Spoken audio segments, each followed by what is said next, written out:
Само тен го завршија предмет кај што нема кривично дело, кај што нема штета, каде што е погрешено битието на кривичното дело, каде што се малтретирани, да не кажуваме, мајка, родилка и така натаму и све. И сега одеднаш се дига джева за ангелот на Катица, за миленичката на меѓународната заедница кој притискаа и нова власт да биде избрана, не бидна избрана. Ама јас како обвинител кој сум полагал од времето кога постоја заменици, ја на мојот обвинител сум полагал месечно, предмите сум завршувал. Но пораките беа дека политички сега се покажало дека е неподобро. Јас морам да ме кажувам. Каде е ефикасноста на Ленче? Тоа е факт непобитен. А сега субјективното. Сакате да ви ги кажувам вечерва, имаме простор? Не, немаме време. Не, методите на Катица, на Ленче Ристевска, кога е во прашање Панчевски, кога е во прашање политичарите од ВМРО ДПМН, како се малтретирани, уценувани.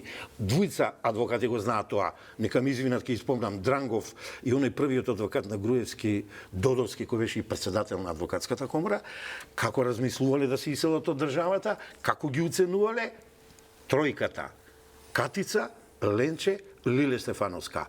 Еве им шанса, нека ме тужат, ја ги имам документите од искази на луѓе кои им велеле дадајте ваква изјава дека не сте дале пари во ВМРО ДПМН, инаку син ти ќе оде од работа, овој ќе оде. Извинете, тоа не е јавен обвинител. Премногу американски филмови гледале. Шарената револуција. Така да, дозволете. Сменети се. Еве да почнам од мојот пријател Ставре Джиков. Сменете Прчевски. Сменете сите од Република Македонија безмалку се менувани. Говорите за поранишните државни обвинители, добро. Зошто толку се дига галама за недокажана јавна обвинителка згора на тоа и специјална? Да не, тука да ви може да не, немој така. Па не ни поставува прашање тогаш. Па не ни поставува прашање. Сега да не навредуваме. Не навредуваме, факти зборуваат. Добро. Обвинител кој 10 години не сработил ништо. Тврдам аргументите и фактите се на моја страна. Специјалното обвинителство заврши неславно, беше буквално згаснато. Прашањето беше за новиот. За новиот обвинител. Вака, простор и време. Нов круг за Ленче, под прашање имаше. Не беше тоа прашање. Мислам, вие ја наметнавте темата. Јас не ја наметнав. Само кажав дека добро се извинувам. Кажав дека гласам. Значи, новиот обвинител кажував овде. Преглед на предметите, празнење на фиоките, правење тим, ама на сите три нивоа. Републичко, вишо, организиран криминал и да, имаше многу нели реакции минатата недела околу одземањето на овластувањата на одредени обвинители. Па тоа е обвинител. Па тоа е строг обвинител. Видел дека Сотир, Рајко, Петко не се ефикасни, ги повикал, предпоставувам. Ќе видиме, да, времето ќе покаже. Барал извештај усен и писмен, добил, не добил, одземал. И што сега, сакате да работиме по нарачка на СДСМ, на ВМРО, ДПМН. Ја тука гледам дека во тој обвинител ќе има нешто. Ама, и јас сум опечен како доктор, што вели, се надеваме. Ќе видиме предметот што го зема на Ленче, дали ќе застари или не. Јас не се надевам дека не дел од правните експерти критикуваат дека премногу долго бил одолговлечени тие предмети. Само се кажа субјективно, инаку човекот стручно и професионално си на место. Ако, еве и денеска се открие една линија Скопје-Струмица, Штип-Струмица, ако по таа линија правосудска се испитат сите работи што ни доваѓаа од Струмица наваму за корупција во судството, како во јавната обвинителска организација, така и во судството, овој обвинител ќе постигне услови. Нема ли храброст да ги решава на маса работиве и да пресекува, а никако 20 претходници да одложува и да ги прогонува своите обвинители, нема да постигне. И додолена евентуално политички, ако има или други притисоци, бидејќи имаше нели порано во судскиот совет дека имало бизнис, влијанија, политички и така натаму. А господин Деспотовски, кога сме кај ова сега да не испадне дека не ве прашав, имаше една кривична пријава против вас и уште 7 така беа членови од други институции, да. Така. Тогаш вие велите дека станува збор за на некој начин политички случај. Докаде со таа кривична? Не немав никаков коментар за случајот, го оставив институцијата да го решава. Се рекол дека сум целосно достапен за све што треба и што станам на тој став. Тоа беше пред година и пол некада скоро. Така. Што стана со таа кривична? Тоа реков. не би коментирал понатаму, значи јас сум на располагање за све што треба и за секаква дилема да ја расчистиме без проблем. Тоа си стои од секогаш така како став. Реков институционално Ви беше функционира. одземена тогаш патот Еве го истрема одговорот. така и Еве се го уште е тоа одговорот. така. Година и половина ние претпоставувам што мне не одговара, нема напредок. Еве ти е ефикасноста на јавната обвинителска служба. Еве ти е ефикасноста. Иако е во прашање господин Држава, презумпција на невиност. Апсолутно. Да видиме, па после ќе разговараме. Кај сите треба. После ќе разговараме. Да, кај нас, да. Не, ама еднаш мора да почнеме, Да, со Јован, кривичните мора да пријави се почнеме. осудени и во јавноста. Не зборам веќе, кај сите мора да се почитува презумпција. Па не само почитуваме. заради мене, да. И хабеас корпус не го почитуваме и презумпција на невиност. Ја би сакала сега господин Пановски да го прашам како ЛДП, често во собранието гледам имате добри интересни предлози, некако не ви поминуваат како и да е. Не зборувам конкретно за овој парламентарен сустав, зборувам и со години наназад, зошто во Македонија не може да се разбие црно-белиот цветеве, ако можам така да кажам. Не поминуваат зашто треба да биде предлог на мнозинството. Ако не е предлог, тоа и во Советот се случува. Најубав предлог ако дадеш, па после се чека на временска дистанца, па не, за да испадне твојот предлог. Па ќе го преформулират. Сега е мој предлог, меѓутоа овде се зезна. Но добро, барем ако се прифати, нели? Со ракавицата се зезна, ќе спасевме некој живот. И повторно не изгласа. Има година дена да го разработат, па се они нека го предложат и така натаму. Мислам, тоа е главен проблем кај нас. Кој го предложил, и ретко може опозицијата да предложи, власта да го прифати. Неретко, мислам дека никогаш најдобар да е. Така да тоа е нашиот проблем, поделеноста, црно-белиот свет кој ни ја уништи држава. Да. Ни фали делиберативната демократија, која јас предлагам, докторот предлага, се наоѓаме на сред пат. Тоа е делиберативна демократија. Треба да се негува од локална власт, од единици на локална самоуправа. 2004-2005 се трудевме да ја инкорпорираме, сум учествувал во меѓународни проекти. Ама на кого зборуваме? Нема они пак партии. Советничките собранието признавам ова што го има. Тачно е, така е, бирократизирано е и се согласувам. Ама на локално ниво, одборниците и нивните групи, треба партиите да ги надвор да ги остават, кога ќе седнат во општината само за интересот на општината. Само така ќе го достигнат економскиот локален развој. А ако почнат ВМРО, ДПМН, СДСМ, ДУИ, а права така, нема да постигнат. Владата, премиерот не во реконструкција во владините редови. Филипче, ако го слушаме во последно време, зборува дека постојано им расте рейтингот, некои анкети друго зборуваат дека од друга страна може ли власта, господин Кустов, сега ќе почнам со вас, да биде задоволна од она што се последните мерења, кој е впечатокот од вас дека дали се испорачуваат сите ветувања или им се погоди лош момент со оваа криза сега, па Ја не сум представник на власта, факт е дека ја не, поддржувам дека сте представник, власта. како Не можам да кажам што мисли власта. Ја вака мислам. Сум задоволен од оно што се работи, сум задоволен од позитивната смената на климата, на атмосферата, не сум задоволен од динамиката на испорачување на некои работи. Например, на кој? Мислам, например, се знае со реформите се касни, ама се работи. Гледам едно читање ваму, во Министерство, нешто во влада, нешто во собрание, може би нешто и на град Скопје. Мислам дека промените се тргнати на подобро.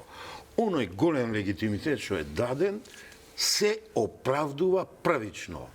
2 години за 2 месеца имаме, мислам, ни требаат поголеми резултати. Пред да дојдам у емисија ги видов економските. 0,9 инфлација не е страшно. Ама споредено со лани е некаде 4 и нешто, значи ни се одразува светската ситуација и дома за кој... околу 5%, да. Така, не сме ние виновни или оваа власт, ама еве некако и таму се справуваме. Со цените, мислам, не стоиме добро, некои ланци, мислам, треба малку построги кон некои ланци да бидеме, обичниот граѓанин да види дека се мисли и за него и така натаму. Мислам дека имаме напредок во тие области. Евроинтеграциите ја елабориравме, не зависи од нас. Апсолутно не. Се е испорачено. Едино корупцијата треба да намалиме и еве бре луѓе, нема веќе, сите наркокланови се во затвор, сите се процесуирани, го немаме оној проток на криминал и на дрога. Немало кај нас на голем проток на оружје, на бело робје имало и тоа е стопирано. Еве, се трудам по области барем каде што ја можам да дадам експертиза. Во здравство не можам да дадам експертиза. Ама и понатаму сестрини одат да бидат расчистени. И понатаму медицински сестрини одат, и понатаму доктори се незадоволни, иако платите се дигна, значи недоволно е. Треба повеќе. Треба повеќе. Се надевам во овие 2 години и 2 месеца што се следува, дека и во образованието, сега имаме комешање со новиот закон, и во здравството, па и во социјалата која е до коска дојдена, што би се рекло, ќе се подобрат работите. Дека е тргнато од нула, тргнато е. Дека се истрчани 2-30 метри истрчани се. Треба уште повеќе. Моето мислење е тоа. Да. Господин Деспотовски, би сакала малку околу случувањата во СДСМ, еве и минатата недела тука беше и господинот Иван Анастасовски, зборуваше за некаква платформа. Во последниот период слушаме дека СДСМ имаше обвинување околу Петре Шилегов, дека тој соработувал со власта, па обратно од негова страна дека лидерот на СДСМ соработува со власта. Вие како гледате на случувањата во СДСМ, дали може да бидат задоволни од она еве и последните мерења на јавното мислење, што очекувате што ќе донесе конгресот во јуни? Тој не е изборен конгрес, меѓутоа за некакви програми се зборува и така. Мислам дека премногу се зборува за случувањата во СДСМ и тоа само по себе кажува дека ситуацијата е Па добро, тоа е опозицијска партија, но да, меѓутоа знаете како опозицијската партија треба да наметне наратив, треба да дискутираме за политики. Дискусијата претходна која што ќе ми дозволите јас да интервенирам поврзано со учинокот на владата, меѓутоа не толку многу да го критикуваме што е да го критикуваме позитивно или негативно што е направено, меѓутоа што е она што следи, меѓутоа ќе се вратам на тоа. Тоа треба да биде наративот и повторно ќе кажам, сите овие теми што ги дискутиравме таа сега се важни, меѓутоа она што сега во моментот се случува, господинот Костов го допре, притисокот на цените. Ова состојбата со нормално, со глобалните пазари предизвикана од кризата на Блискиот Исток, ќе биде реален тест за владата и за капацитетот на владата. Дали најавата за реконструкција е во насока на тоа да се заекне тимот кој што треба, реалниот тест на владата ќе биде како ќе се секоја влада за жал во оваа држава има своја криза, сериозна. Да не почињам од 90-те, не е важно, че Груевски имаше 2009-10 која беше крахот. Ние имавме короната и Украина. Еве сега му се случува на Мицковски. Ова за кое што се уште не знаеме до кога ќе трае. Па според Трамп ќе трае многу брзо, за кратко ќе Да, меѓутоа знаете како структурните поместувања, особено во делот на пазарот на енергенсите, нема замена дури војната ако заврши утре. Да, ќе потрае. Инфлацијата, притисокот врз цените ќе остане. И тоа не смеме го занамаруваме. Мене, она што беше загрижувачки за мене беше информацијата што мислам дека вчера министерот за енергетика или премиерот е сподели. А тоа е дека мерките за држење на контрола на цените на горивата дневно го чинат буџетот 1 милион евра. Тоа се сериозни пари. Да. Тоа се сериозни пари.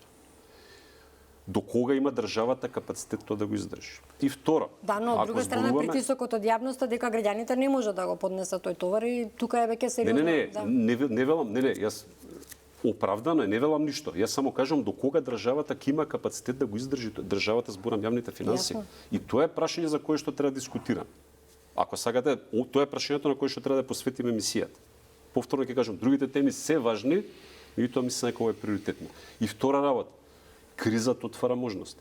Звучи глупаво, наивно или крстате го како сакате, меѓутоа научно докажано.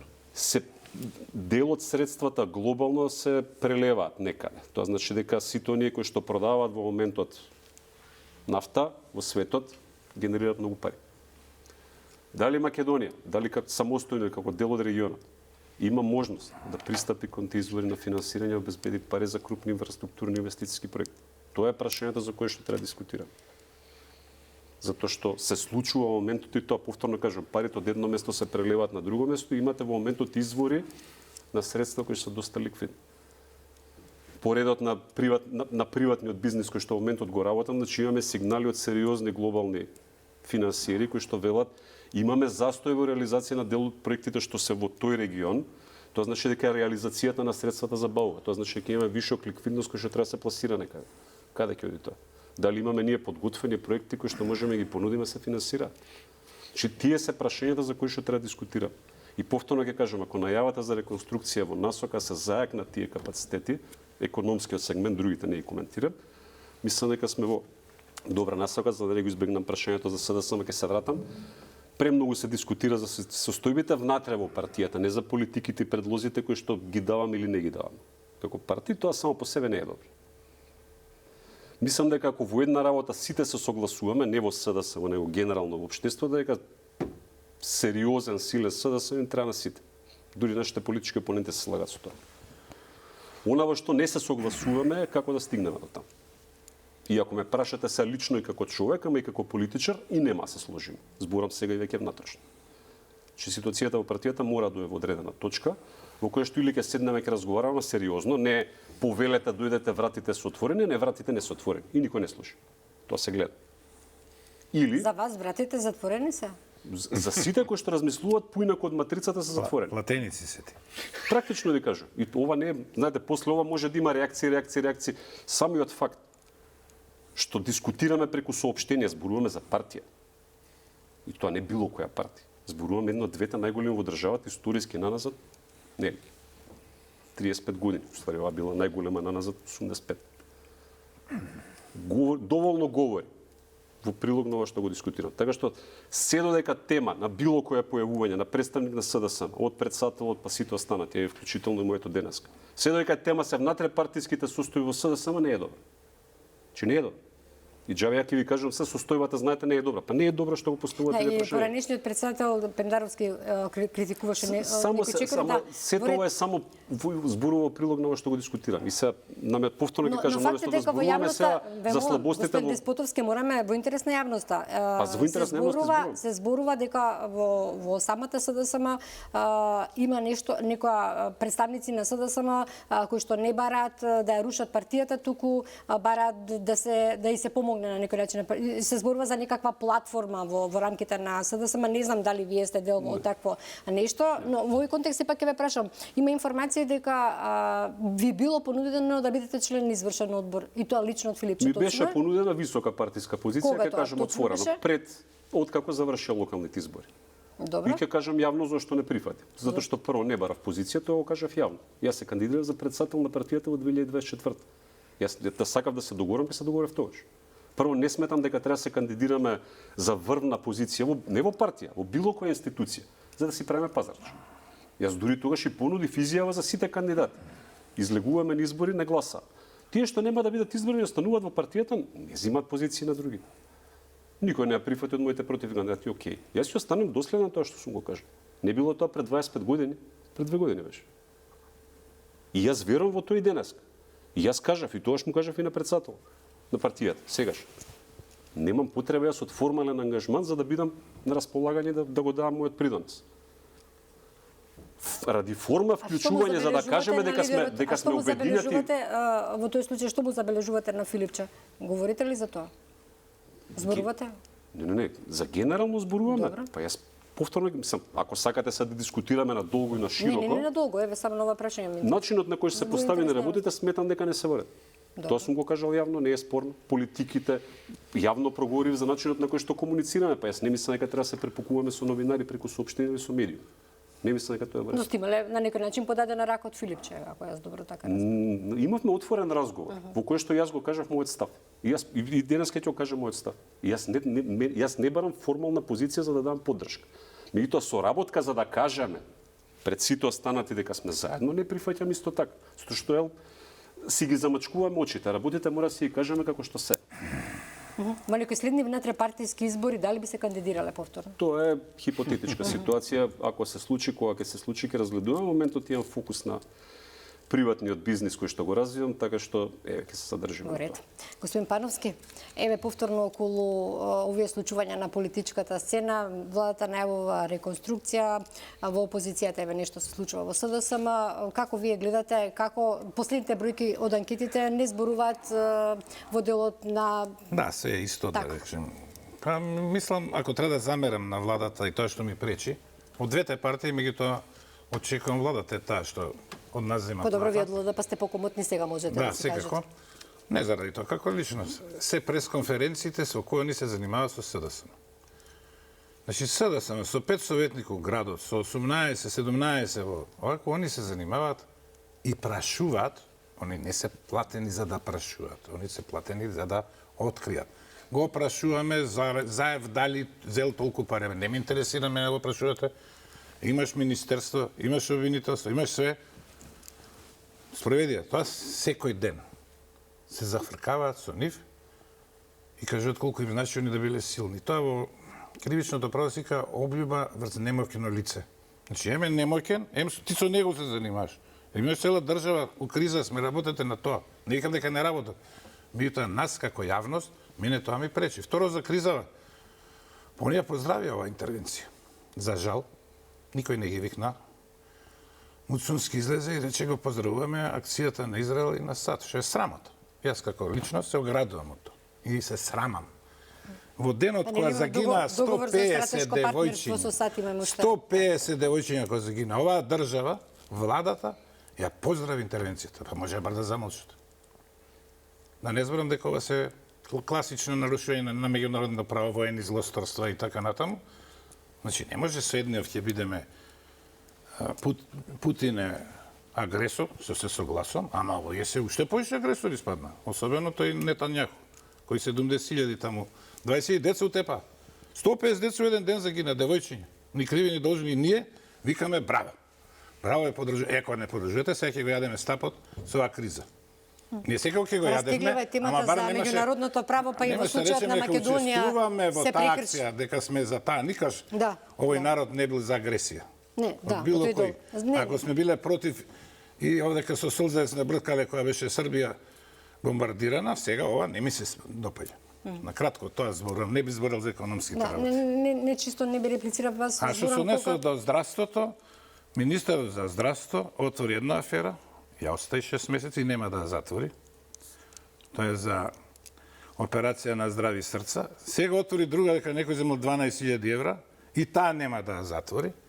Така да сам треба да се повлече. Не отваря афери, не нервира јавноста. Не има комисија таму што работи на на угледот случајот на докторите, а не се знае кој е, не знаеме кој е и сега си земале по 12.000.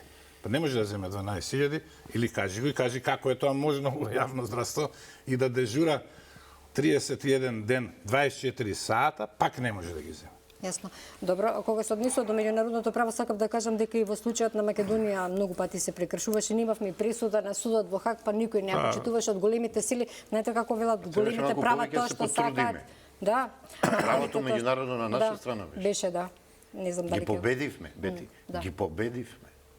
Требаше да се залагаме, да активираме Обединети нации, да активираме Страсбург, линијата Брисел, па да се обидиме Бон, Париз, Рим.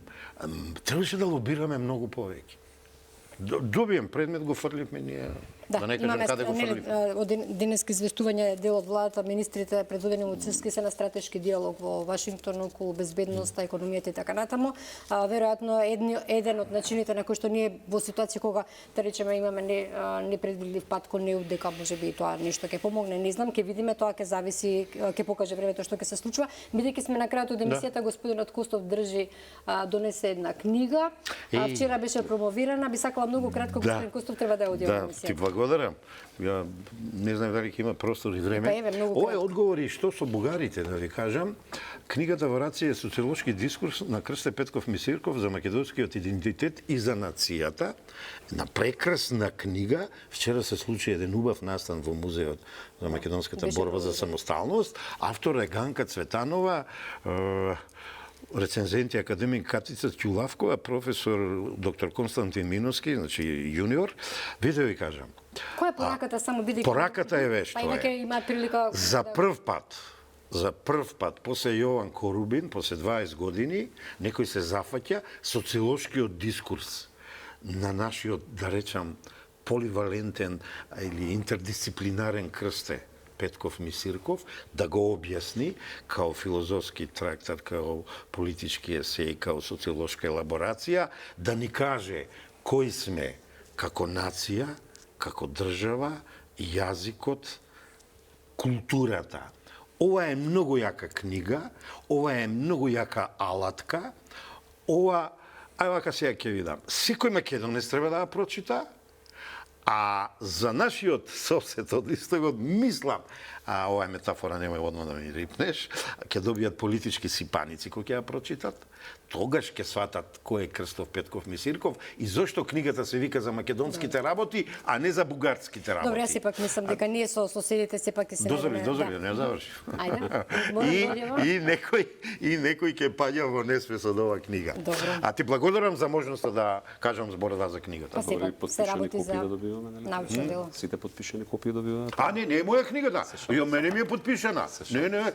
Јас знае Бети дека овде се изборив за право да книги промовирам за минутка две кои се за македонизмот и за Македонија. Ви благодарам знаеме. многу за учеството, почитувани и вам што вечерва бевте со Сабо Вистина, останете со каналот. Пријатно.